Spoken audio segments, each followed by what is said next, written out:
Olá, pessoal, tudo bem? Quem fala aqui é o Anderson, da equipe comercial do Vitrina, e dando seguimento à parte de vídeos, né, que a gente tem gravado para mostrar um pouco sobre o uso da nossa ferramenta no dia a dia da sua operação. Hoje vamos falar especificamente da parte de configurações para integração entre o Vitrina e os canais de venda, Marketplace da Renner e a Camicado, porque ambos pertencem à mesma empresa. E o processo de configuração que a gente vai detalhar aqui servirá para os dois casos. Então, para a gente poder executar esse momento de configuração, a primeira coisa que você tem que efetuar é o acesso à sua plataforma do Vitrina. Depois de acessar, você se dirigirá aqui ao menu lateral, na parte de configurações, depois canais de venda. Então, vamos clicar aqui. E aí, logo na sequência, vai aparecer uma tela para você com a opção e o botão adicionar. Nesse caso, vamos aqui no botão, a gente clica, e aqui nessa tela a gente pode procurar a Renner, né? Então, eu procurei aqui a Renner, tá?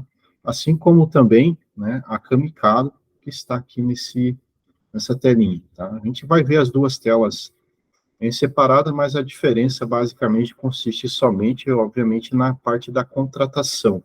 O canal da Renner trata-se de um canal com foco para moda, e o canal da Camicado trata-se de um canal para casa e decoração. Então, tem um sentido diferente em relação à distribuição dos produtos, mas a parte de configurações vocês vão notar que ela é muito semelhante.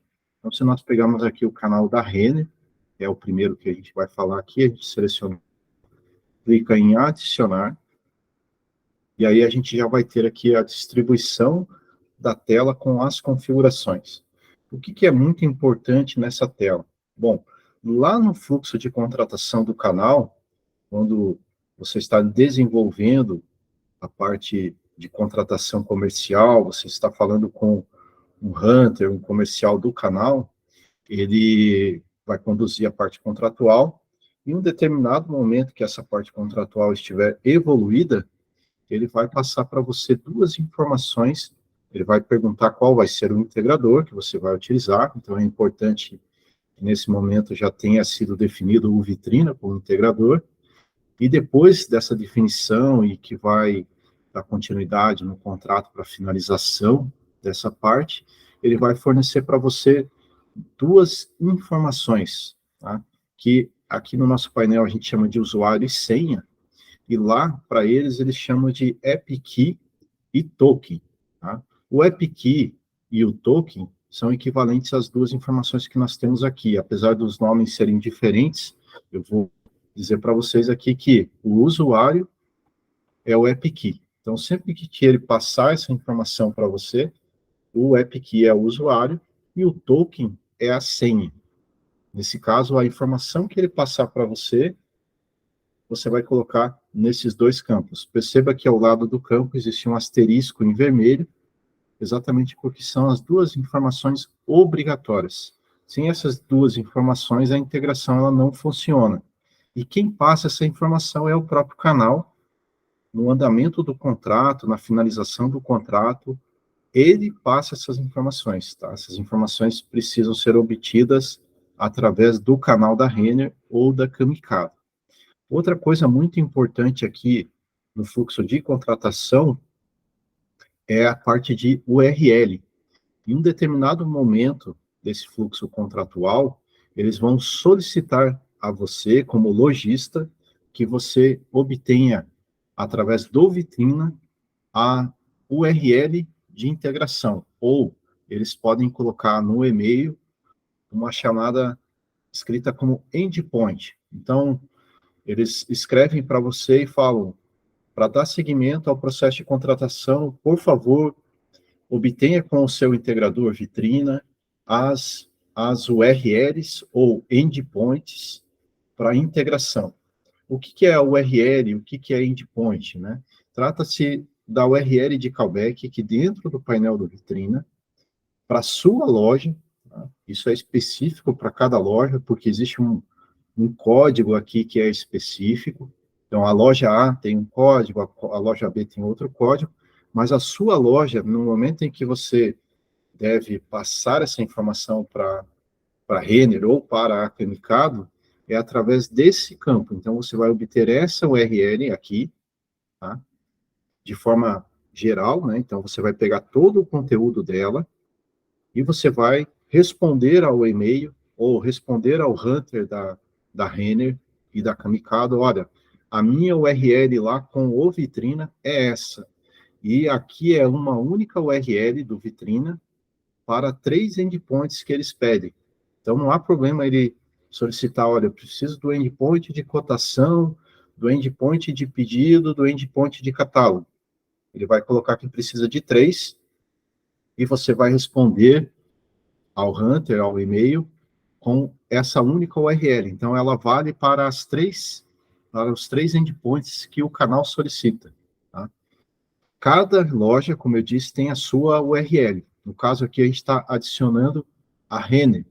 A URL que você vai mandar para a Renner é essa daqui, e vai ser correspondente à da sua loja. Se eu adicionar a Camicado aqui também como canal, eu vou ter uma outra URL. Tá?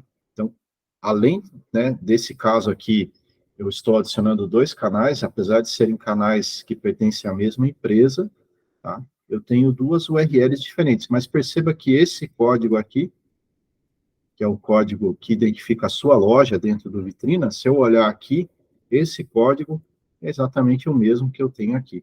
Por isso que ele é específico por loja. Tá? Ele é específico por loja. Você vai passar a URL da sua loja para o canal Renner ou para o canal Camicado, assim como solicitado pela equipe do canal. Tá? Não é o canal que manda isso para a gente. Tá? O canal manda o e-mail para você pedindo a URL relacionada aos endpoints. Nesse caso, você responde com essa URL. Ok? Dando prosseguimento aqui à parte de configuração, aí nós temos alguns outros detalhes que são pertinentes a estes canais.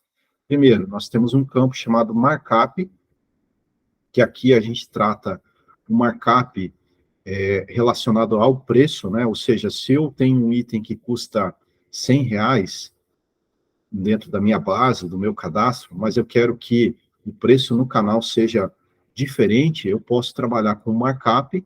Esse markup eu vou especificar um número. Se eu colocar 10 aqui, significa que eu estou acrescentando 10% ao meu preço de venda.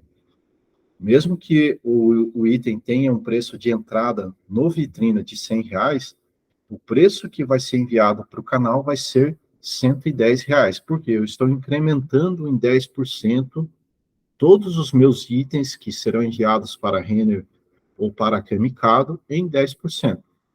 Se eu quiser fazer um markup negativo, basta informar o sinal menos 10, que nesse caso, daí, ao invés de eu enviar, né, com acréscimo, eu estou enviando com valor subtraído. Tá? Vai ser como se o equivalente fosse um desconto, né, em relação ao meu preço original. Depois nós temos a margem de segurança e o tipo da margem de segurança. A margem de segurança serve para você descontar do seu estoque que está no Vitrina, qual vai ser o estoque que você vai enviar para o canal. Como é que funciona isso? Então, se eu trabalhar aqui, por exemplo, com 2 e especificar o meu tipo de margem e quantidade, supondo que o meu produto tenha um estoque de 10 e eu coloquei 2 na margem de segurança, ao enviar o estoque para o canal, eu vou enviar 8, porque eu estou subtraindo 2.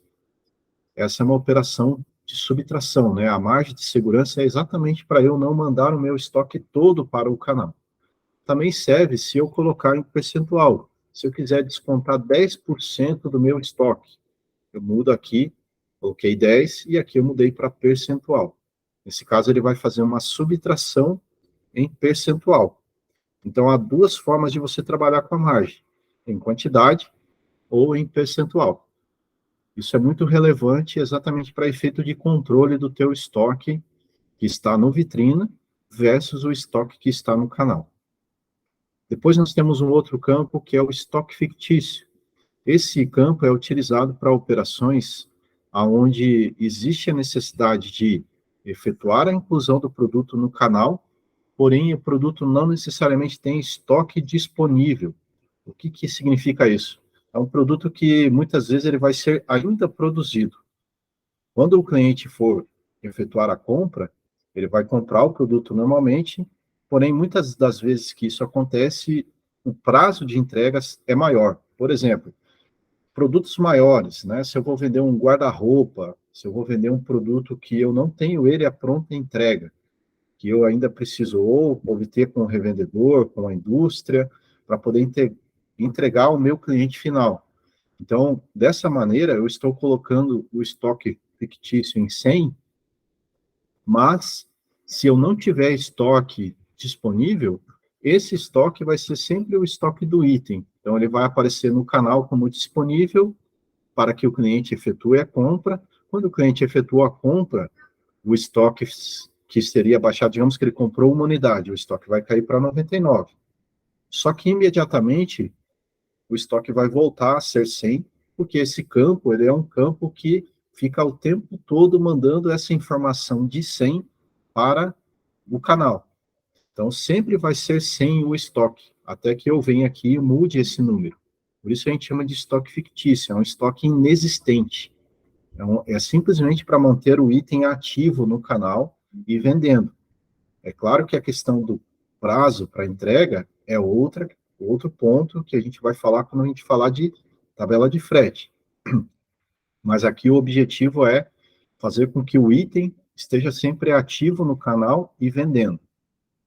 Se eu não informar esse campo, vai valer o estoque que eu tenho no Vitrina em relação ao item, que veio através do meu RP ou foi informado manualmente dentro do painel do Vitrina, tá?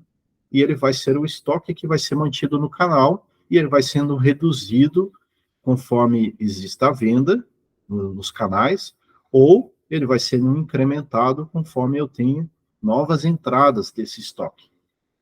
Então, esse campo é um campo complementar, não é de caráter obrigatório, e ele é muito utilizado apenas para operações onde existe a necessidade de venda sob encomenda. Ok? Depois temos o campo qual identificador será utilizado.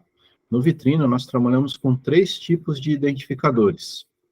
Ou eu vou enviar para o canal o meu SKU, que é o meu código de variante, ou eu vou enviar o código RP, que é o meu código digitado. Muitas vezes isso vem do meu RP, de fato, né, onde eu cadastrei o produto originalmente, e aí eu tenho um código que eu especifico no momento que eu estou cadastrando o produto, e aqui a gente chama ele de código RP, ou o ID Vitrina, que nesse caso é um código interno criado pelo Vitrina, porque existem alguns canais, por exemplo, que a depender do padrão do código, como você criou no RP, se ele tiver formatado com barra, com traço, alguns canais não aceitam. Então, uma maneira de conseguir trabalhar com a integração também é obtendo esse ID Vitrina, que ele é um sequencial numérico de 6 dígitos. Dessa forma, não há barra, não há traço, não há um impeditivo para subir o produto. Isso aqui eu vou elucidar um pouco mais, tanto a parte do estoque, quanto do uso do código, quando a gente mostrar um pouco da tela do produto, para vocês entenderem e saberem ali qual é a diferença entre um e outro. Depois nós temos um campo aqui que é a data de corte. Isso significa apenas para clientes que já operam com o canal, ou seja, eu já estou vendendo no canal, e aí eu estou num processo de migração para o Vitrina. Entendendo que sempre que eu já opero com algum canal, né, se eu já trabalho com o meu canal de venda, seja ele o e-commerce, seja ele o marketplace, a primeira coisa antes de concluir o processo de ativação do canal vai ser eu levar em consideração a migração. Já vou falar mais desse assunto aqui no decorrer desse vídeo. Então, a data de corte serve para eu saber a partir de que data, hora, o sistema deve pegar os pedidos, exatamente para não haver uma confusão de pedidos que já estavam em processo de faturamento, de andamento, e eu acabo integrando eles novamente, e isso poderia gerar uma duplicidade. Então, esse campo ele é extremamente importante para processos de migração. Também não é de caráter obrigatório, ele é utilizado nessa regra que eu citei. O outro campo que nós temos aqui trata da tabela de preço. No Vitrina, a tabela de preço é uma funcionalidade onde eu crio preços diferentes da maneira como que eu quero operar com cada canal, sendo que a tabela de preço ela vai sobrepor o markup. Uma vez que eu determino que um determinado item estará na tabela de preço, ele passa a valer o que está na tabela e ignora o que está no markup. A funcionalidade de tabela de preço, nós já temos um vídeo disponível para vocês no nosso canal do YouTube, tratando especificamente da inclusão da tabela de preços.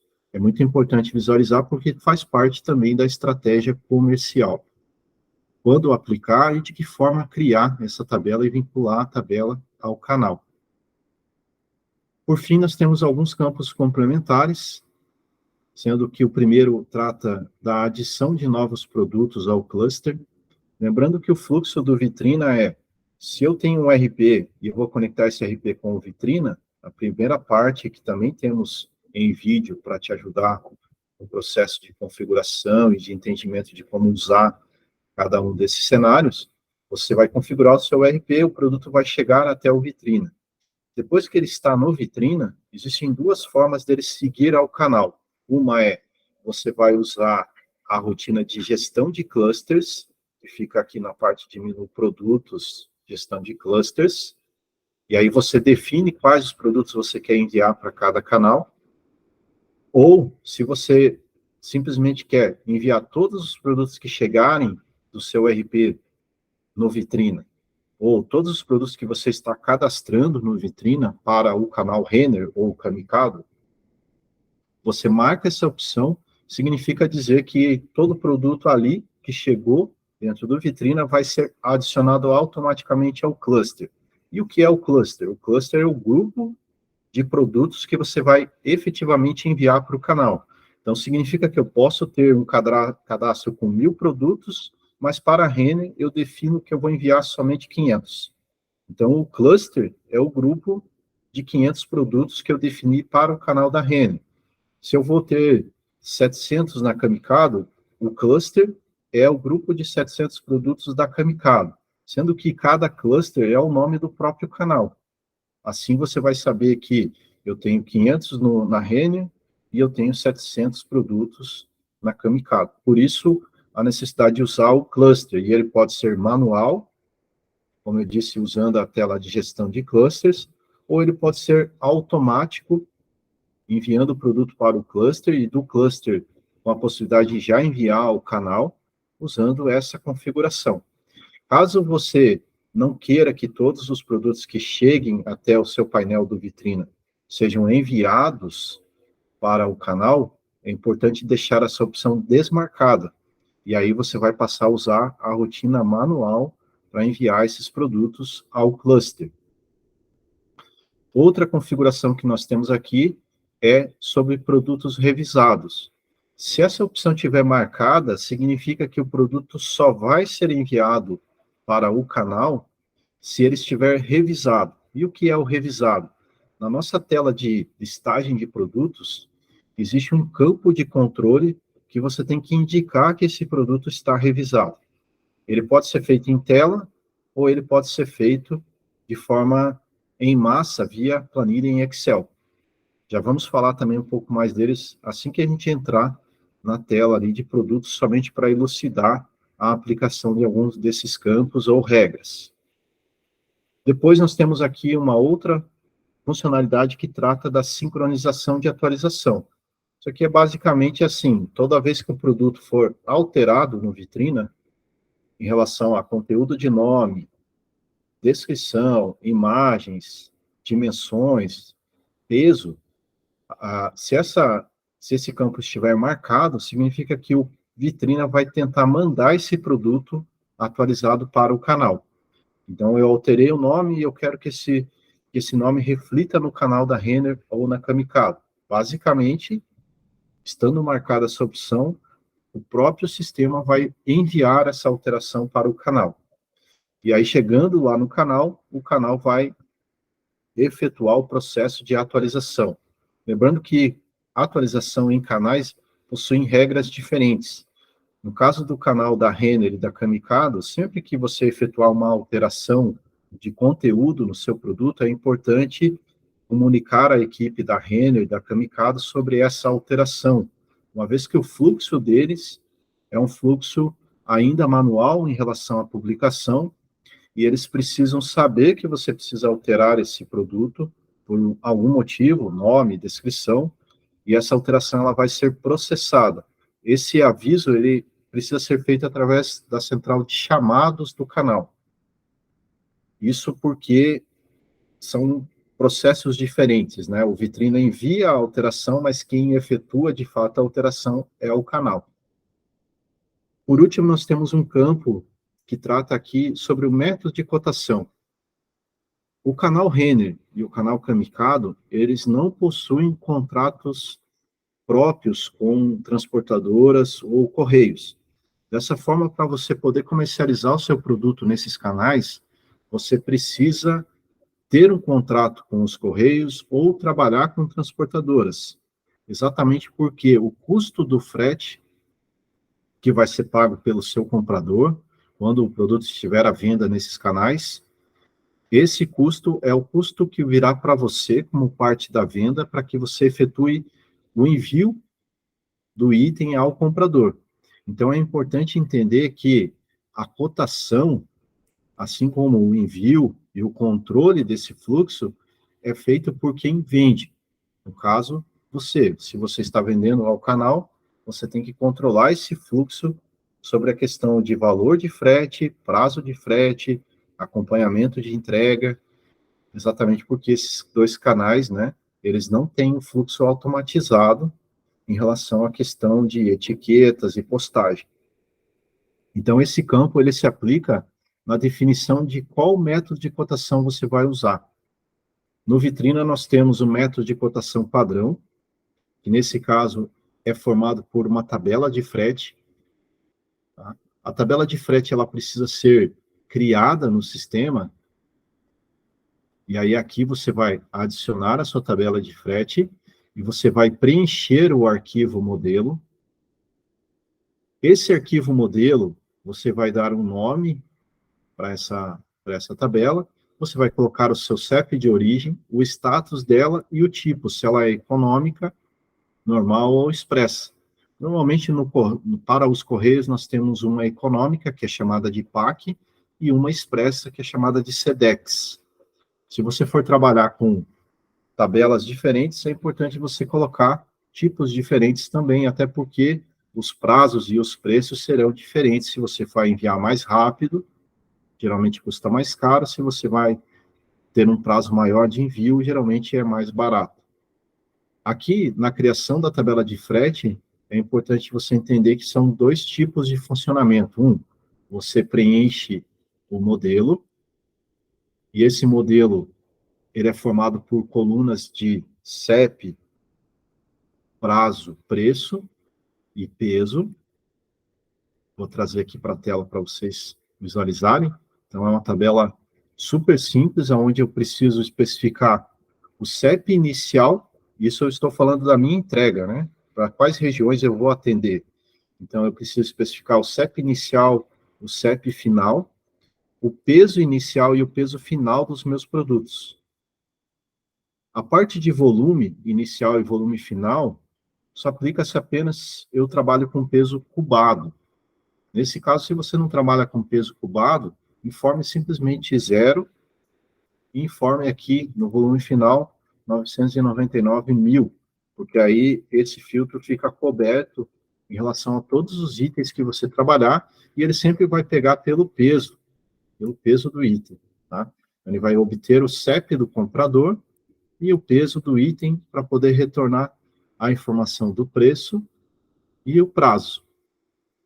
Essas duas informações são as que retornam ao canal no momento em que o usuário está adquirindo o seu produto.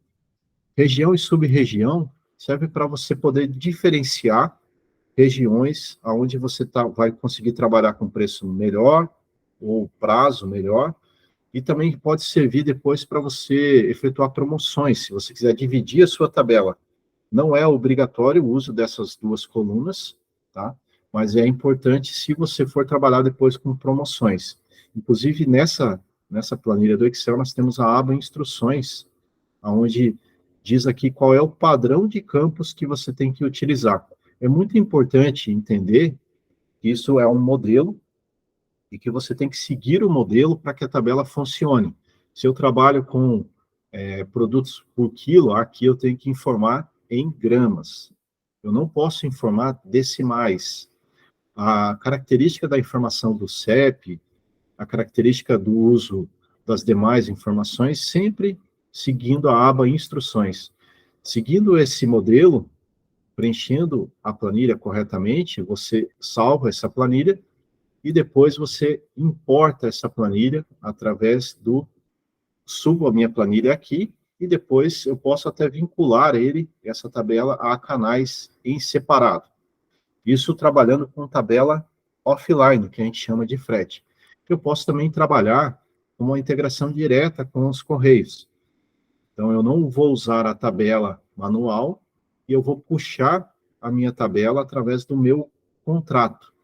Aqui eu tenho uma gama de serviços dos correios, onde eu tenho que informar o meu código administrativo e depois a margem de segurança, se eu quiser incrementar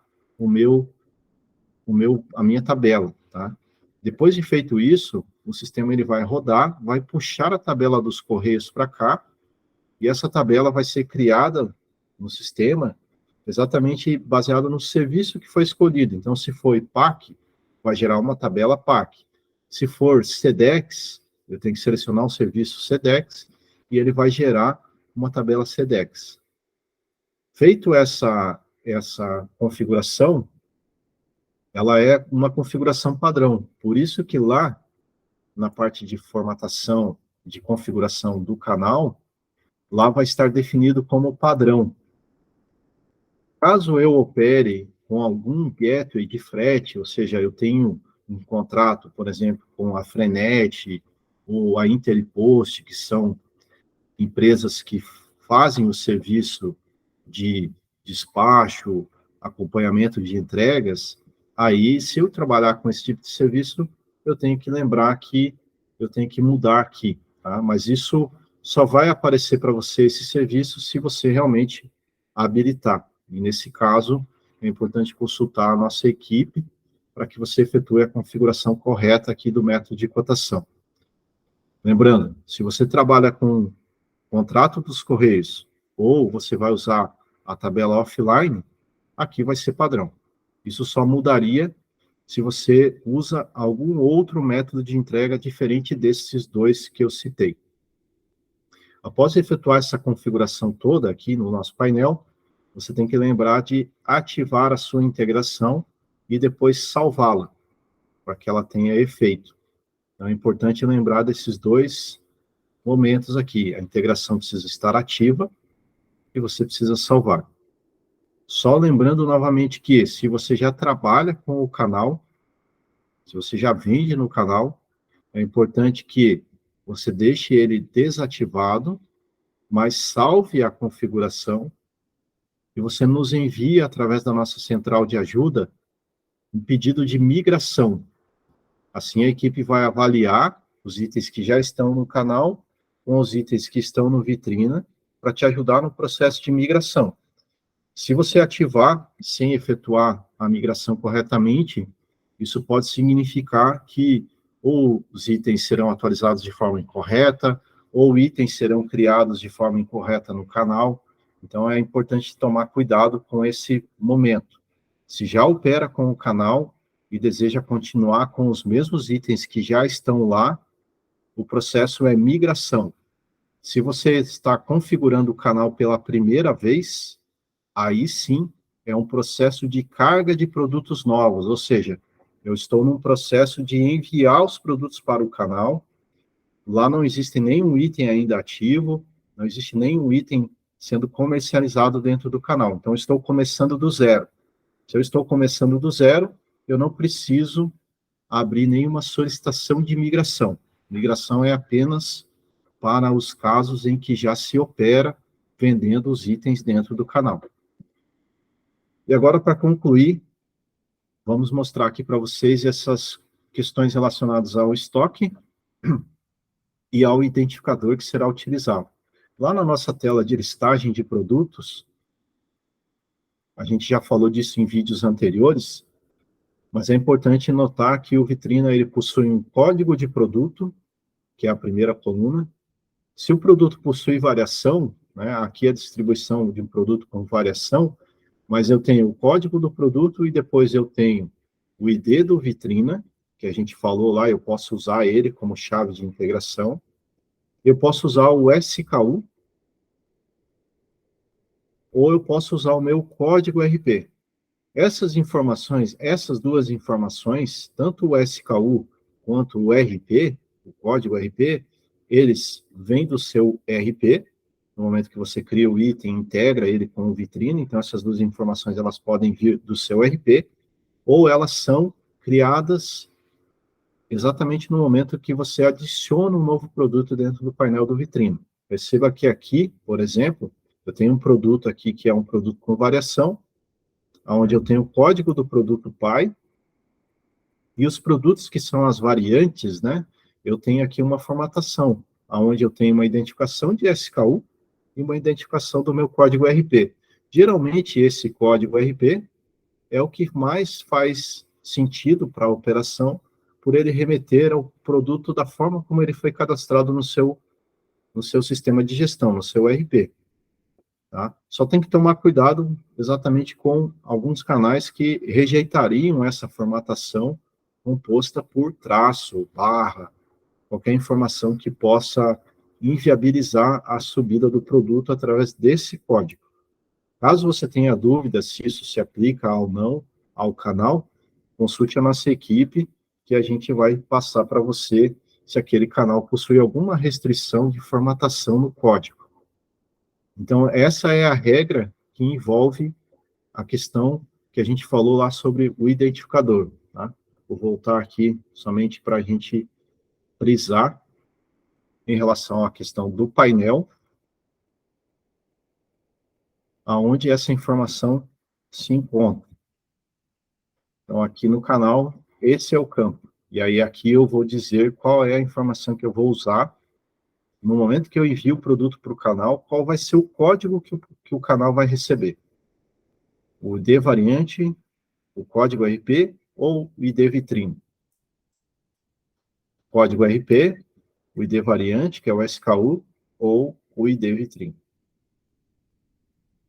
Depois, elucidando a parte do estoque, essa informação, se ela existir e esse produto estiver adicionado ao canal Renner, por exemplo, sempre que eu quiser entender se aquela informação relacionada ao estoque foi aplicada, no momento em que eu tiver um produto, deixa eu até pegar um produto que esteja no canal, não tem nenhum aqui, mas aqui eu tenho o estoque de entrada, significa que é o estoque que está vindo do meu RP, ou foi o estoque digitado, e se eu adicionar esse produto a um canal, deixa eu configurar aqui, para mostrar para vocês essa funcionalidade, porque ela é bastante importante, exatamente porque ela precisa estar configurada corretamente para você também não acabar vendendo produto a mais em relação ao teu estoque físico, tá? Ou deixar de vender, né, caso você trabalhe com essa operação de venda sob encomenda. Então, aqui, por exemplo, eu vou adicionar esse produto ao canal da Renner. Nesse caso, se eu estou adicionando, né, e eu não tenho essa informação sobre o estoque fictício, significa que o estoque que vai ser enviado para o canal é o meu estoque padrão. Então, perceba que o meu estoque aqui está zero, aqui está zero também. Supondo que o meu estoque padrão fosse 10, eu ainda não informei o estoque fictício. Então, logo, o meu estoque que vai ser enviado para o canal vai ser 10. Agora, se eu informar um estoque fictício para esse canal, eu estiver trabalhando com a venda sob encomenda, o que vai acontecer nesse caso? Se eu já tenho 10 no meu estoque físico, e eu informei que eu vou trabalhar com o estoque fictício também, então, no momento em que eu vou enviar o estoque para o canal, ele está enviando 110. Exatamente porque ele está somando o estoque físico, que é o meu disponível, com o meu fictício. Assim, o estoque mantido no canal está mais alto do que o meu estoque padrão. Então, é importante ter atenção ao uso dessa funcionalidade. Bom, em relação ao canal Renner e ao canal Kamikado, essas são as configurações. Até se voltarmos aqui em relação ao canal Kamikado, vocês vão perceber que a parte de configurações é exatamente igual. O que muda somente é a formatação da URL em si, mas por se tratarem de canais diferentes na hora de contratação, na hora de aceite de mix de produto. Se você trabalha com o canal da Renner, informe a URL relativa ao canal da Renner. Se você trabalha com o canal da Kamikado, informe a URL relativa ao canal da Kamikado. Então, por hoje é só, pessoal. Muito obrigado e até o próximo vídeo.